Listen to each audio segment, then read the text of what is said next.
好，今天過年的特別節目，我們也會特別來關注，在去年中日關係急凍之後，那中日關係在今年又會如何的來做發展？尤其現在看到是在日本，包括它的西南諸島全線都已經做了軍備的升級，中國大陸的3航母則是虎視眈眈的。今天也要來看到說北方4島的軍演是否威脅北海道。好，先來看到，其實，在我們稍微回顧一下，快速回顧，2025年11月份的時候，高市早苗提出了台灣有事論，就是讓中日關係急凍，緊接着12月更緊張了。中國派出他的遼寧號突破了宮古海峽，發生了中國戰機2度使用雷達照射日本戰機的這個事件。同一時間，我們看到另外一邊，日本則是在加強它的軍事的建設，掀起了40年來最大規模的一場軍事建設，在幾個地方，總共是5個地方。我們來看到第一個地方是在琉球群島的全面軍事化，包括了160個島嶼的沿線都設置了反艦飛彈陣地、雷達塔，還有它的彈藥庫等等。與那國島這邊則是專注在它的電子戰的部隊升級，還有反艦飛彈。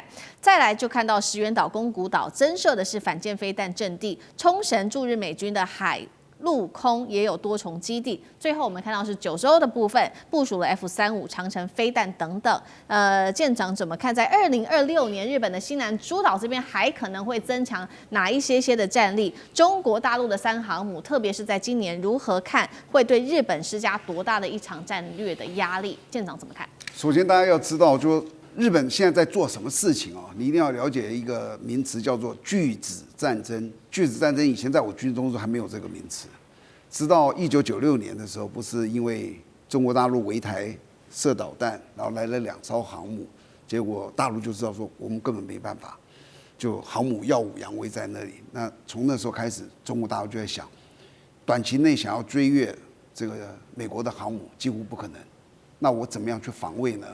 他的觀念就在那時候提出了叫拒止戰爭。所謂拒止戰爭，我舉個例子，我們今天在防衛這個城牆，我打不過他，好比說思敏你們這個部隊過來了，我怎麼打得過你？你們這麼強壯，那怎麼辦？我把門給他全關起來，然後在城牆上面叫了那種射擊手，布滿了射擊手。那我這射擊手能夠射200公尺，那你進來我就打你。對，那你就不敢進來啊？你想想看，你進來那你怎麼辦？我們都躲在那城牆上面，但是我呢，我也不用。所以這個200公尺是不是就整個淨空？整個淨空，我是不是就獲得了安全？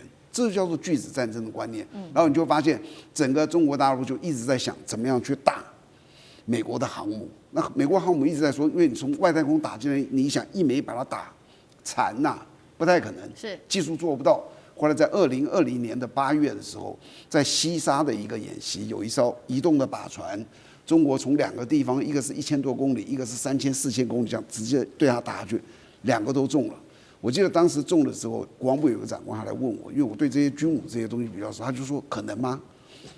我說我也真的懷疑，因為他技術上有很多的困難。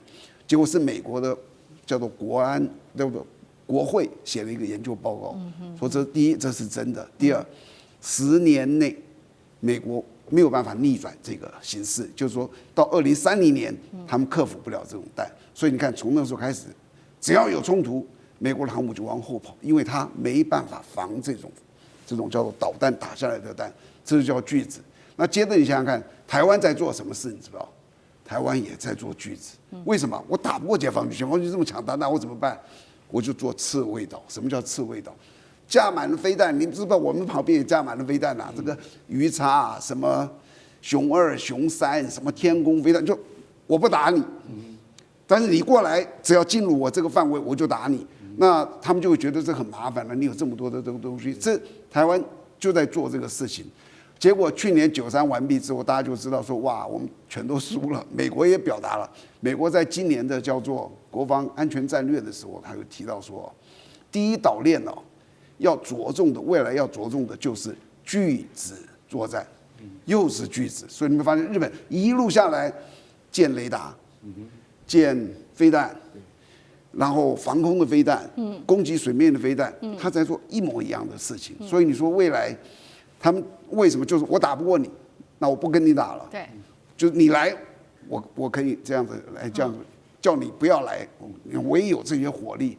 那所以未來你說日本會在這個方面加強，就是他希望能夠，好比說你原來雷達陣地是不是固定的，被打掉怎麼辦？那他就想辦法，是不是我們做個機動的了？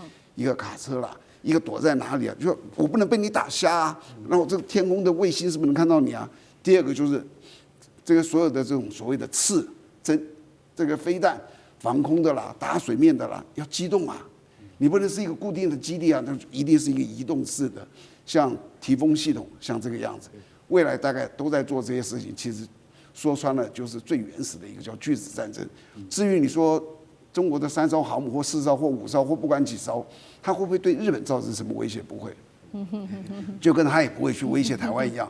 航母跟近距離是無關的，航母一定是很遠的一個距離的遠程空中兵力的投射。好比說中國未來在紅海跟哪個國家發生衝突，在歐洲跟哪個國家發生衝突，這個時候或者印度洋中央跟誰發生衝突，這個時候航母有用。但是在台灣打台灣這麼近，日本也這麼近，他直接從陸地起飛的飛機就可以執行完這些任務，所以他不會去用航母。航母對台灣、對日本或是菲律賓都不會有威脅。好，所以我們看到新的一年2026，中日關係恐怕持續的緊張。日本為了加強來自於中國大陸的壓力哦，它在這邊掀起了40年來最大的軍事規模建設，也加強它的區域拒止的能力。但是它眼前要擔心的，除了中國大陸的施壓之外，其實還有來自於俄羅斯的軍事上面的威脅。因為俄羅斯已經最新宣布了，2026元旦一直到3月1號呢，它會在日本稱的這個北方四島，也就是俄羅斯這個地方稱叫做南千島群島周邊海域進行為期2個月實彈射擊的訓練。那其實我們做了一個統計，從去年2025年開始，俄羅斯就在北方四島幾乎每隔1個月都會進行實彈的演習。日本抗議也沒有任何的效果。重點是日本現在不斷的加強在西南諸島這邊的它的軍力，但是落點是否會落在北方，尤其是北海道是否要擔心？酈將軍怎麼看？其實你知道嗎？就在我們現在講的同時，這個俄羅斯還正在北方四島實施實彈射擊它已經整整1月份來講，它都是它實彈射擊的時間。對。那日本這個國家哈，其實它不只是北方哈，或者是西南諸島是它的短板，它全國都是短板。因為我們看到日本這個國家很有意思。你看中國大陸現在的地圖上面看起來，我們稱之為老母雞嘛哈。那日本剛好是像一隻蠶一樣在那個地方，剛好老母雞啄這隻蠶，這個地圖上面就看出來，日本來講四周都很危險。那日本本來就是一個島國，你看它國家沒有任何的縱深是非常的危險，而且不但沒有縱深，它也沒有資源，所以日本的島民的心態就是一種不安全感。也就是他不安全感，他每天就在那邊想着說，這個擔心別人會打他，會侵略他，會切斷他的這種所謂的天然氣的供應線，所以他就會主動去打別人。你看，從第2次世界大戰，他就疑神疑鬼，每天擔心美軍會來攻擊他，所以他就主動去偷襲珍珠港。然後他也擔心俄羅斯會打他，所以他就對俄羅斯也發動過戰爭。那他認為自己國土這個縱深有限，不夠安全，所以他又要去強占中國的東北甚至於侵略中國，所以這個國家平常講，它就是島民心態，就是每天不安全感，每天疑神疑鬼。那現在來講，你說國土哪邊？我看他哪邊都不安全。我舉個例子來講好了哈，你知道北海道這個上面跟這個北方四島中間那個海峽叫什麼海峽嗎？叫這個中古海峽哈。這個中古海峽很有意思，它這個海峽事實上，如果說按照國際海權的規定來講，這個海峽整個都應該是日本的領海，因為12海里之內算領海嘛，24海里算臨街區。它事實上它只有不到12海里，應該整個都是它領海。但是他怎麼講？他因為為了要讓美軍通過，美軍艦隊要從那邊通過，他自己把那個地方劃為說是公海。好，你這下劃過，還有一個地方，北海道跟它的本州之間那個海峽叫做青津海峽。青津海峽也是一樣，應該我們來看地圖上面就是你日本領海嘛，他也把它劃成公海，他為了讓美軍的軍艦能夠通過，好，你自己劃為公海，那。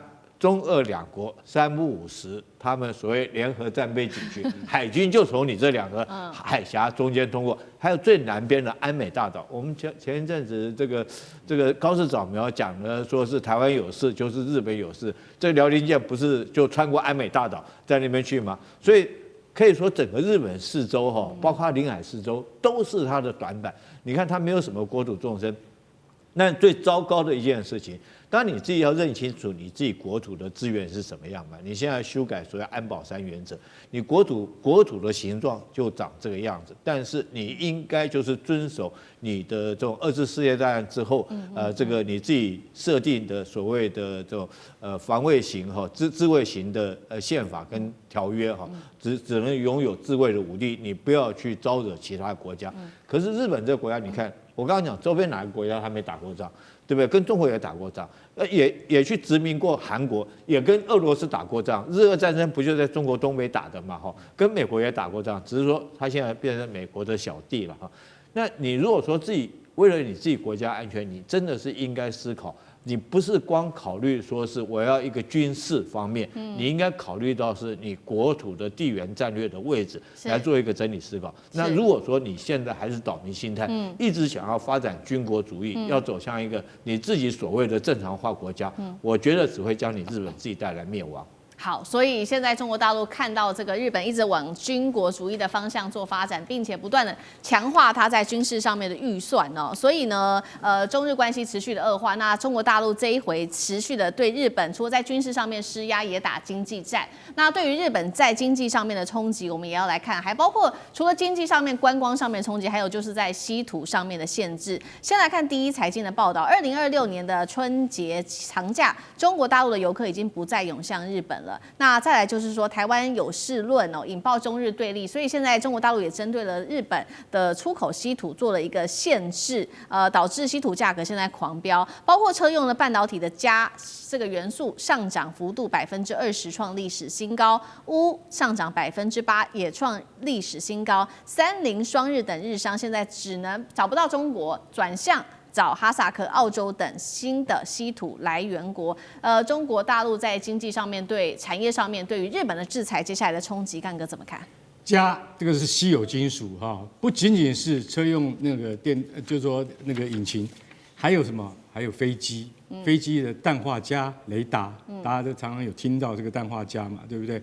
這個現在你如果沒有用氮化鎵雷達，我跟你講那是非常落伍了。那現在我們先不要講那個高精密的戰鬥機。我們光講車用的引擎，你沒有鎵你怎麼做？三菱商事，他的頭都暈了。但是現在有替代的方案，就是說我們緊急從哈薩克跟澳洲進口鎵這種原料，特殊的稀有金屬原料。不過問題是，你知道去年全球的生產量是多少嗎？鎵這種金屬，全球只有760噸，非常少。那等於是真的很少很少。然後760噸裡面，你知道90%是哪裡生產的嗎？中國。所以我們已經講稀土了，鎵這個還不是稀土。那你現在你說，如果說你連這個東西你都會覺得說都要跟中國買，那趕快要建立生產線。可是建立生產線之後呢？建立生產線，那你必須要投資去生產、去挖，一定要有這些設備。澳洲本來就有這些設備，但是澳洲的價錢很高。哈薩克是根本沒有技術跟人力，你必須要先投資技術跟人力，所以現在都碰到像這樣子的問題的時候，我跟你講，那你今天我想請問一下，三菱商事，因為你掌握的日本最大的汽車產業的經濟動脈，你一下子之間沒有辦法。還有另外一個元素叫鎢，鎢呢大家就比較熟悉了，為什麼？我們看到我們打的那個炮彈啊，鎢鋼合金炮彈。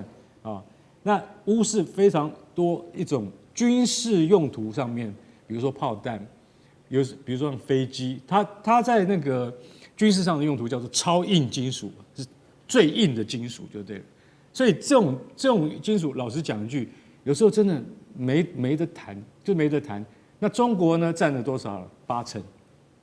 在這種情況之下，不但是鎵跟鎢都佔了世界上的領導地位，所以你今天就算是從哈薩克或者是澳洲或者是等等，或者是從其他，比如說像非洲啊，也可以找得到鎢。但是問題是，那要花多少時間去做？日本的汽車產業現在非常擔心，因為他們說我們要用，其實坦白講，這個就是做生意，要用足夠的時間去換取那個成本效益到底夠不夠？現在每一個車商啊，他們都在思考這個問，都在盤算這個問題。總部設在美國的三菱跟日產等等公司都在想這個問題。你到底趕得上嗎？你如果趕不上的話，你要怎麼樣改善跟中國的關係？你現在第一關你就改善不了，為什麼？今年春節啊，春運啊，現在去日本的很少了，為什麼你知道嗎？他們現在中國的大旅行社說沒有整團去的，沒有整團，就個別去的，那個叫商務旅行，沒有團進的了。就現在你知道誰把這個鰲頭給拿去了？我們會想說，一定是韓國嘛，韓國取代，不是，土耳其取代了。哦。旅行社大推土耳其，土耳其的旅遊大增40%，土耳其好玩了，異國風情啊，歡迎中國人啊，大家來去土耳其啊，你知道嗎？日本人氣得跳腳，那個怎麼能夠跟我日本比呢？現在就已經快發生了，馬上你就可以看到啊，2月的春節來的時候，他們就說主要的他們的旅行社都跑到土耳其去，然後不去土耳其的會去韓國，甚至去哪裡？澳洲啊，紐西蘭。像這樣子的地方，連哈薩克都是旅遊的景點。你說日本不跳腳嗎？好，謝謝幹哥。那我們休息一下，馬上回來。地緣政治、美中之爭、戰略價值、強權崛起、小國生存。